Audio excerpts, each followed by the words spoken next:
Hi అందరికీ welcome back to my channel Lavanya Raj. ఈరోజు special వచ్చేసి టమాటా చాట్. మూడు టమాటాలు ఒక ఆనియన్ తోటి చాలా సింపుల్గా చాలా త్వరగా అయిపోతుంది, ఎంతో టేస్టీగా ఉంటుంది. ఒక ముద్ద తిన్నామంటే ఇంకో 2 ముద్దలు తింటాం, అంత బాగుంటుంది. రండి చూసేద్దాం.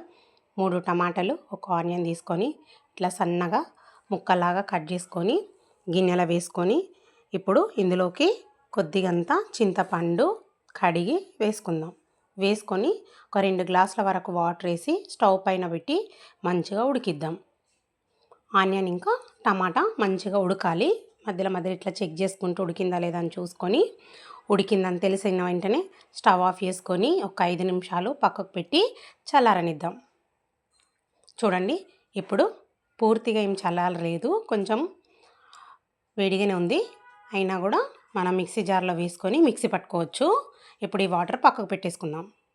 ఇప్పుడు మొత్తం ఆనియన్ టమాటాలు మిక్సీ పట్టేసుకున్నాం కదండి.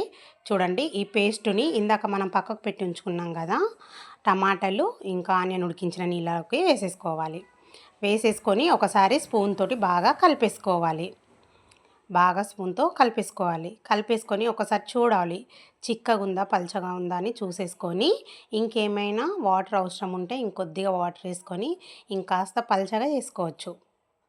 చారు అంటే కొంచెం పలచగానే ఉండాలి కదా, అందుకనేసి ఇంకాస్త వాటర్ వేసుకొని ఇప్పుడు ఒక చిన్న సైజు ఉల్లిగడ్డ, ఒక 4 పచ్చిమిర్చిలు కట్ చేసి పక్కకు పెట్టేసుకొని ఇప్పుడు స్టవ్ పైన కడాయి పెట్టుకొని ఆయిల్ వేడెక్కిన తర్వాత ఆవాలు, జీలకర్ర, పోపు దినుసులు వేసుకొని ఇప్పుడు మనం కట్ చేసి పెట్టుకున్నాం కదా ఆనియన్, పచ్చిమిర్చి ముక్కలు కూడా వేసుకొని మంచిగా వేయించుకుందాం.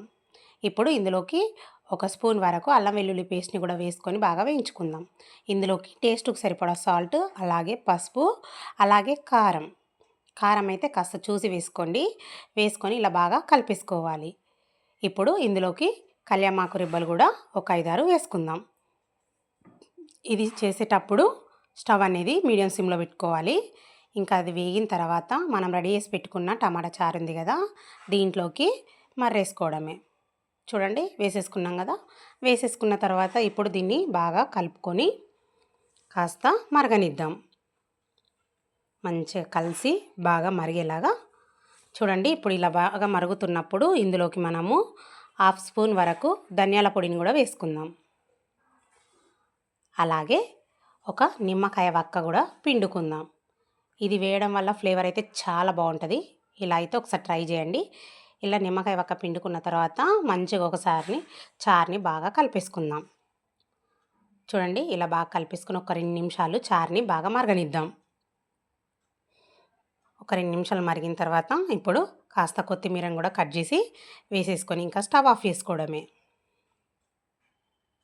ఇలా బాగా కలిపేసుకొని స్టవ్ ఆఫ్ చేసుకొని పక్కకు పెట్టేసుకోవడమే. చూడండి, ఎంతో టేస్టీగా ఉండే టమాటా చారు 2 ఇంగ్రీడియంట్స్ తోటి ఎంతో బాగా చేసుకోవచ్చండి. చాలా బాగుంటుంది, అందరికీ నచ్చుతుందండి. పెద్దలకు, పిల్లలకు ప్రతి ఒక్కరు ఇష్టంగా ఒక్క ముద్ద తిన్నారంటే ఇంకో 2వ ముద్ద కూడా అడిగి మరి పెట్టించుకుంటారు, అంత బాగుంటుంది. ఒకసారి అయితే ఇలా ట్రై చేయండి. Okay friends, like, share, subscribe, comments please. Bye.